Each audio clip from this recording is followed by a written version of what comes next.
Gotta get up and get it, I got some funds to approach. Big dog off the chain, can't stay on the poach. I'ma get what I deserve, I've been working the most. It's around the corner, I feel like I'm close. I don't need no navigation, just a Pandora station. I use my spirit as my compass, deviating location.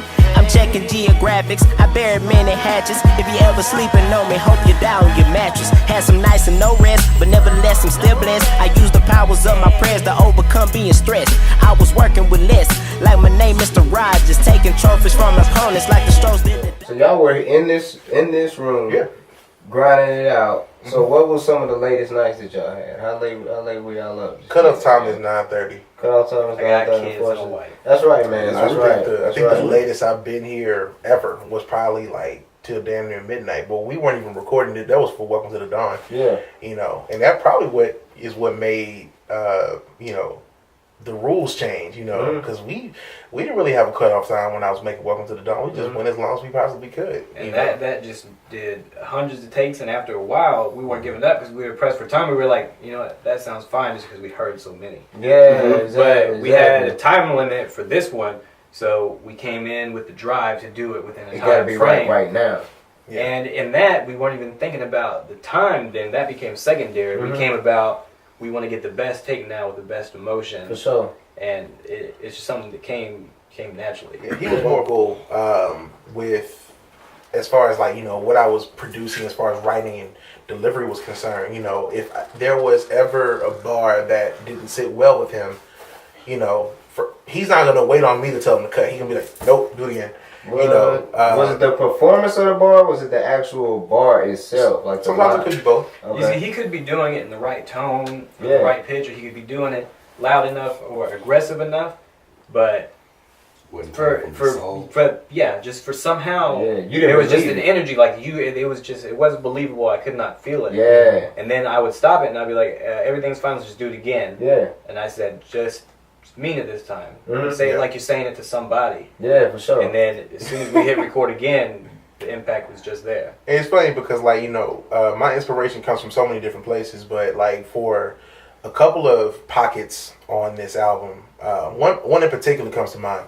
You know, we were recording Black Roses, and there's a dialogue in front of the song, you know, on some real 90s type shit, you know, and I did a run through it first, and then he was like, did you just say chop the body? I'm like, yeah. You know, I'm thinking, you know, it's sexy or whatever. He's like, I feel like you're talking to a Hershey bar. Make me believe you, nigga. You know what I'm saying? So, the other person that was in here, DJ Red, Josh, it got to the point after I made that reference, I was like, well, read back the lyrics. Because he's talking about, let me peel it off. And I'm like thinking, sounds like a fucking rapper. Like, talking about peeling down a rapper. And as soon as we did that, like, I had to look that way while he was recording. Josh had to put his face inside of the couch because it didn't matter what he said, no matter what way that he changed it. All they gonna think about is shotgun bars. And our bodies were shaking. We were trying to hold it in. Yeah. What helped me through that? It came out good. What helped me do that though? Because if I looked at either one of them, I'm gonna laugh because I'm goofy as shit. So I had to pull up a picture of the person I was actually, you know, writing the song about. Yeah, for sure. You know, who by the way, ironically, isn't even dark skinned. Like she's light skinned. Wait. So this song was about a particular girl. You know who you are. You know. Anytime you hear me reference anything that has anything to do with roses, period, it's about somebody. Okay. And it's about one specific person. Okay. The name, the title Black Roses comes from her name. Her middle name is Rose. You know what I'm saying? So definitely know who you are. She know. Okay. I told her what the hell. You know, she long as she know, you know, don't nobody else need to know. You know. Yeah, like look, I will never reveal unless we, by some act of God, unless we end up together, I'm not gonna tell people. Girl, if you don't get your ass over here. Stop playing. It's all good. She'll come. If she gonna come, she'll come. Come tell this man the German alphabet. God damn it! I don't know German alphabet. Put that Hershey kiss on him, man. I gotta stop playing. She kill all that rap. He did say she wasn't dark, so it wasn't Hershey kiss. Man, she white. They got the butterscotch joints. They do got the butterscotch joints. All right. Let's get back on subject. She is the subject. She's the inspiration. Like for real. You know, anytime I make a reference to roses or Black Roses, I'm talking about her. For sure. You know, so I had to pull up, and it sounds creepy, but you know, in order to get to that point in my soul, I had to look That's at your it. muse, bro. I had to look at it, so I pulled up her Instagram page, pulled up a picture, but I'm sorry that you have to hear this shit, by the way. You know, I know that you're watching, but you know that's how I got through it. Cause I couldn't look at this nigga. I ain't sorry. I'm glad you hear it. Right. Embrace it. Hey, no, that's grateful. good though. Like, I mean that she should take that as a compliment. Is what I'm saying. She probably does, her little confident ass, but you know, it's whatever. You know, she's super fucking cocky. Cause like, you know, when you light skinned and you attractive, you know that you attractive. You know what I'm saying? So, for women like that, for a nigga to write a song about them, they gonna be like, I'm expecting this shit, nigga. Like, you a musician, you're supposed to write songs about me, Drake made songs about me. right? So that's where that came from. Alicia Keys made songs about me. Anywho, That's what you feel. she keep falling. You So, ain't never love. with the process, right? So did you ever just have a night where it was like, all right, man, like you tried and it just ain't sounded how it is? So many times. Yeah. This record could have been done. You know what I'm saying? But there were certain nights I really just wasn't feeling it. It wasn't there. You know what I'm saying? There were records we had to throw out because this record was supposed to have certain songs on it. Like there was a record I wanted to do called Physical Funk. Mm-hmm. We didn't even get around to production on that. There was another record I wanted to do. I forgot the name of it, but he saw the title, he threw it out immediately. You know what I'm saying? So, like, actually, it's funny. I sent him the picture and like it had a list of concepts. You know what I'm saying? And he sent me back a picture that he crossed all the words out. He was like, "Here you go, do that." I had to put my name on this. So like when you make the beat, does it start with a No, go. when you make the beat, does it start with a melody? Does Yes. it start with a It bar? always starts with Okay. every single time. Okay, it starts with a melody. So y'all making it from scratch and then going with it from there. Then adding all your instrumentation in it. Okay. Yeah, this was one of the first times I Yeah, actually what- wrote in the studio. Yeah, one of the things that I do that you'll hear it in word and in three-peat mostly with the high-end joints and stuff like that is whenever he has the melody down that he thinks is going to fit the song, I'll be like, all right, well, tell me the lyrics, sing me the lyrics, stuff like that. Yep. And as he's saying that, and he's doing it for me, I have my headphones on, so he doesn't hear a thing. But he's sitting there singing it into the microphone and rapping it into the microphone. And I'm steadily putting the kick down. I'm steadily putting the kick down. Getting the metronome To right. push it right into Get the BPM where right his for the voice flow. is. Yeah, right. I put the kicks in there, and as soon as his little part's done, I said, okay, copying and pasting this for the rest of the verse. That's why all of the lyrics, whenever they punch in, it's either going to cut out or you're going to hear the bass hitting it right whenever that big line comes in. I forgot which song it was that y'all played, but you had said boom, boom, boom, boom. Oh no! That was heard just that was definitely his idea. Oh yeah, Yeah, no, you know, that's that's when when it it We did that in post actually because I had that line and in my head I'm thinking it and I'm like, okay, Yeah, he wanted to just cut that part out and to make it silent with just Make his it voice, silent, and I was yeah. like, uh-uh. And I had to, like, as I was listening to it, I thought that's where it was going, but when it came back and it hit each time, boom, boom, boom, boom, Oh, yeah. I was like, oh, man, that fit perfect. Yeah, and I'm learning a lot about production by first of all through this album. You know what I'm saying? Because like with Welcome to the Dawn, we already had the joints. We already had the beats. I think the only one that you made a beat on. I made very ending beat, like the outro Oh, very of close the to last beat. Yeah, I remember that shit. The one where you're calling your cousin My at brother. the end of Robin Hood. My brother, yeah. That was the only production work that we had done. And I prefer to be in the same room with the producer because I feel like I go back to like jazz, you know what I'm saying? Like when you have a jazz singer in the studio and they have their pianos right there, it's accompanying, you know what I'm saying? Like we have to be in sync, you know what I'm saying? Like I need you to feel my energy, I need to feel your energy so we can move like this. If you get a beat from a producer, it works. But unless I'm in the room, like the best product comes from in the same room. Because the creative juices from my head need to go ahead and blend with yours. Versus you making the beat and I'm not anywhere, I don't have nothing to do with the creative process of that beat. That's all you. You know what I'm saying? Like I'm having to basically try to take this big myriad of an idea and like kind of dumb it down and then make it fit. Versus, okay, I'm producing with you. We in the same room, you see this idea, and okay, well, here's what you're trying to do. You know what I'm saying? And let's take this part, put it here, and I'm like, okay, what if we did this? Like we're making the puzzle together.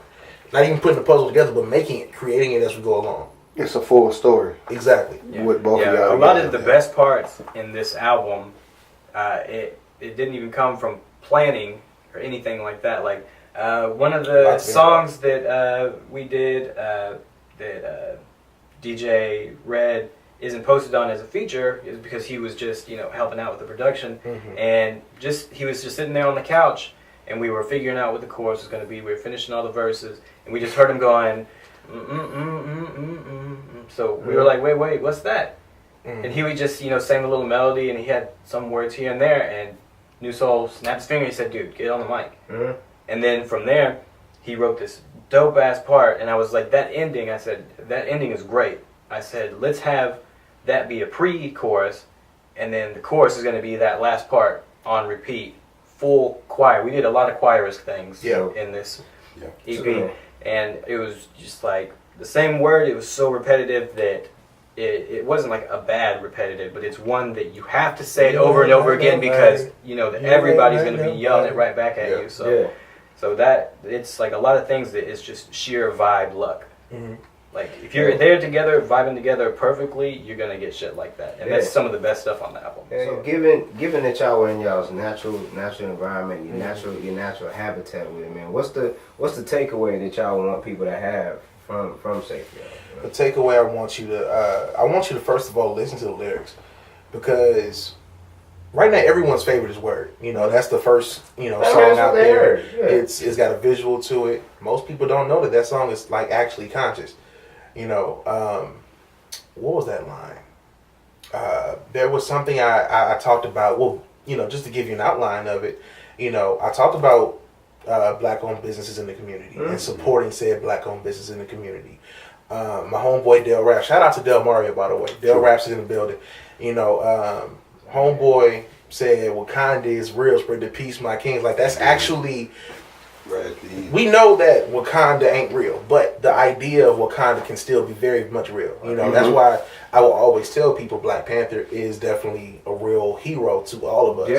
We won in the box office and we won on screen. But anyway, then in the very last, verse, I'm talking about the drug problem in America. So, even down to the quote unquote brag raps, I'm still talking about some conscious shit. So this is a conscious album. I won't say it's the first one, Bone because we definitely had our fair share of them. But it's probably one of the first ones that people will listen to, and not feel like someone's preaching at them. So dissect the lyrics. Give it at least 3 listens before you assess, what you feel about the album. That I think people should take away from it is that this album is definitely different, but I think that is the best part of the album is how different it is. And I think that it'll actually speak as a little bit of an inspiration because like I said, me and him, as well as we vibe together, we are from 2 different sides of the rap spectrum, but we came together and not only did we make it work, is we made something new. It's a very new sound, and I think you should dive into it and dissect not just the lyrics, but the whole album sonically. And if anything, what you take away from it, especially if you're someone that's trying to get into music, is don't be afraid to try to mix things, especially things that are usually so conflicting, because it'll end up making something that's really unique, and I think a lot of people are just gonna dig the fuck out of it. Yeah, because we got an R&B song on the album, and like this is probably the only song that's not conscious, at least not thoroughly. I'd have to reanalyze the lyrics, but it's an R&B song right before a super conscious song called Dear Black Woman. Basically talking to the same person, but like the second, the latter, of course, being a more of a broad stroke of conversation. Like, it's not just this person that feels this way, it's the rest of y'all. I'll let y'all listen to the actual song itself, but basically, Dear Black Woman is talking about how a lot of black women don't really find beauty in their natural selves. They have a problem with the natural hair. They have a problem with wearing themselves barefaced. They feel like they need the pretense in order to feel beautiful, and I just offered that song as my way of saying that's not true. I'm more attracted to a black woman if I look at her in her natural state. No makeup. No makeup. That's all. Afro. You know what I'm saying? You can... a lot of people think that you need lingerie, you need a thong, you need all this shit to impress a dude. Yeah, you should be We naked. are That's all you simple. need. If you're wearing lingerie, we're just wondering what you look like without it. Now we gotta take this off. I gotta take this I gotta off. figure out which ones the straps go where, you know. Like, don't worry about all that shit. It's too expensive anyway. We gotta buy all that shit, you know. Y'all normally use that, Who you gotta know. buy that? Normally they buy with our money. But like, we actually are more attracted to your ass when you sitting on the couch, you know, big ass t-shirt, your hair all wrapped up, and you know you're reading or you're watching TV. Yeah, you know, I definitely want, you know, the sisters to pay attention to that one especially. Yeah, man. So what's your favorite track on the album? Good question. Wait, before you say your favorite track, y'all name every track, because I don't think we named every track first. I would definitely go. I have it memorized. Oh, okay. You go ahead. do? Yeah, Ooh. so we I have. don't even have my shit memorized. Dude, I have worked on this 24/7. So the first track is the title track, Sapio. The second one is a single, Word, which still dope and fucking relevant to today. And then the third one, which is my personal favorite, not because I'm on it, Yeah, it is. but because the chorus is badass. And that's Three-Peat, which is the third one. And then after Three-Peat, we have Black Roses Chapter 2, which is a kick-ass R&B song. It's my second favorite. And then after that, we have Dear Black Woman. And then after Dear Black Woman, we have Red and Blue. Mm-hmm. And there's a bonus track called Ride With You from an EP that we haven't even started on, but we'll do that next year. Yeah, Yeah. It's a joint EP for the two of us. yeah. Who not working? All the time. What's your favorite track on it, man? I can't pick a favorite, man. It's like picking a favorite kid. You don't I have hear one. that, so I guess because I'm Which not. one would you want to hear right now? No, I heard If somebody I say had to that. pick which one I wanted to hear right now, and it's only because Which one would you want to show people to be like, this is my album? You should Like, check it out. yeah. definitely Sapio. I feel like Sapio has some heavy ass bars on that shit. Yeah, and that's another way that we bridge things is we figured out that Josh was like really good at imitating a scratcher, Yes. and I was like, like a little DJ setup with turntables, and I was like, God, that's just a better way to bridge the gap because a couple of months before we were trying to find different ways to make our voice sound a little bit more unique. So I found a plugin called Vocal Synth. And there was some different presets, and whenever I was listening to these presets, I was like, wow, this sounds really mechanical. So one way that I was able to bring back the age, that he's inspired by is we got Josh to, spit the voice turntables, and then I took his vocals and I put it into Vocal Synth, and, I digitized the fuck out of it, synthesized it, put auto-tune on it, and it sounds like the most legitimate and hard-hitting Sound like I got turntables. Jazzy Jeff on my shit. Yeah, You know? so it's So really y'all were looking unique. for that analog sound, not this digital stuff. Y'all Yeah. looking for that warm, that Yeah, electronic, this is- hardware, Vinyl. analog sound. Yeah, when it comes to the temperature, this is a lot more, brown orange than For it sure. is like a white blue. yeah, It's really For sure. it's really warm, saturated. Yeah, we did it on 2 tracks actually. We did it on Sapio, and then we did it on Dear Black Woman. And then Sapio is my favorite beat of 2018 that I made. Come on. it's but the bars though. Don't get me wrong, the beat is fucking flames, but just The bars are good all down the line on every Yeah. track. well, thank you very much. I appreciate that. But like I was talking about like me being an introvert because I'm introverted as hell. Like I typically don't like people, and it's not because I just have a disdain for other people. It's just that I grew up. I was He's being bullied. some bullshit. Well, I was bullied as a kid. You know what I'm saying? So from ages I think 7 to about 17. I was heavily bullied, you know what I'm saying? I was different. I read a lot. I, enjoyed shit that most people didn't. I was 8 years old listening to the Temptations. But yeah, them little kids out there, they're some assholes. Oh yeah, especially growing up, man. Like, they was way worse in the 90s because, like, wasn't nobody on TV talking about stop bullying. I ain't had no safe spaces. Goddamn. Goddamn. I went to Oldham Academy and, like, Oldham Hey, Academy. what you know about OA? And now they have About safe the OA. spaces. Now they have safe spaces for people that have experienced PTSD What's that? because Well, Trump won the What's the presidency. safe space?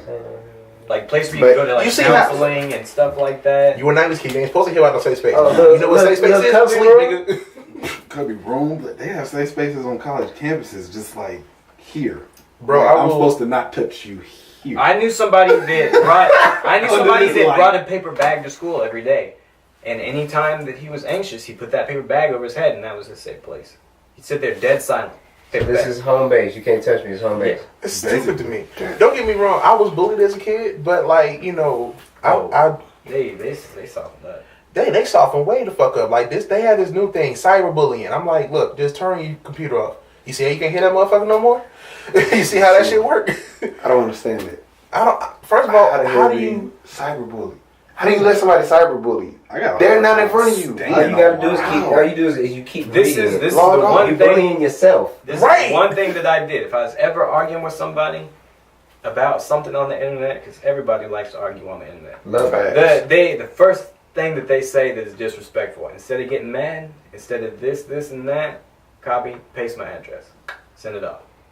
Whatever they say after that, copy, paste, send my address again. Every reply after that is just going to be my Is that address. pull up? And you know what? At the end of the I day, will whoop your ass in person. at Keep the end of the playing. day, none of them pull up there. So you know that they don't mean it. Yeah. Because if they meant it, they would be there. And not only would you got made fun of online, you would got your ass kicked too. Dormtainment called it thumb thugging. Don't thug it. There we go. From the perception of the world, I'm alone by far. Your way of thinking is earthly while I'm orbiting Mars. And though I'm foreign to my circle, they love me regardless. And while I can be heartless, I mean no one no harm. It's just my vision is jaded among my generation. It come from years of being hated and under embrace. So I find little understanding in the ass backwards ways of the people. That's my people, but different in space. And I don't mean to come off snobbish to many. I can't relate. I'm just saying without offending, it's hard to articulate. I don't censor when I speak. Ain't no shells under my feet, only truth up in my speaking. For many that's hard to take. Trapped within the city, small town mentality. Can't go more than a week without hearing about fatalities. So many claiming woke it in truth be comatose, but be flexing on all their socials and sharing my quotes. Without a pistol in my clutch, I'm still bodying, you know. I'm introverted and poetic, too complicated for most. Y'all gonna hear the rest of the shit on the album though, man. Get the rest on the album, man. Look, purchase my shit, okay? Don't stream it, purchase it. We ain't getting no money if y'all stream it. Check Spotify. it And get some merch. Spotify gives us less than 1 cent a stream. Less than 1 cent a stream, you know what I'm saying? But you know the Music Monetization Act is coming. It's coming to fruition. Thank you, know Trump, what for I'm saying? that. Hey, That's the only thing I like it for. You know, man. Hey, tell the people where to find y'all on all the socials, man. Get me on Instagram at Nu Soul the Poet. I'm very simple. I don't want all the pretenses. And add me on Snapchat at BlackSoul45. What's that? All right. First of all, you can follow me on Instagram at the Houston Baby. In my bio, you will find a hyperlink to my Spotify. Make sure you follow me on Spotify and add me to all your favorite playlists. That's how y'all are gonna help me spread out amongst the masses. Yeah, do the same shit for me, but I'm gonna add the hyperlink in there for y'all later. Yeah, y'all can get all that hyperlink and all that stuff. Yeah, man, I'm retro. You know what I'm saying? I'll be back for episode 2. Ooh, there it is. We already got Episode 2, you back for another episode 2? Amante on another one. Plug. There's Neezo. Plug. Quest Podcast. We got the Heat Doctor. Instagram. Get some heat Man, wrong. look at me up at Retro Rule Official. On the IG, Retro Rule on Twitter, Retro Rule on the Facebook too. Yeah, I be flirting with y'all. I don't. Well, I feel like that. I'm single. Like, man, subscribe, This the Quest comment. Podcast. You know what I'm talking about? let us know. We Report out. this. The chain can't stay on the poach. I'ma get what I deserve. I've been working the most. It's around the corner. I feel like I'm close. I don't need no navigation, just a Pandora station. I use my spirit as my compass, deviating location. I'm checking geographics. I bury many hatches. If you ever sleeping on me, hope you die.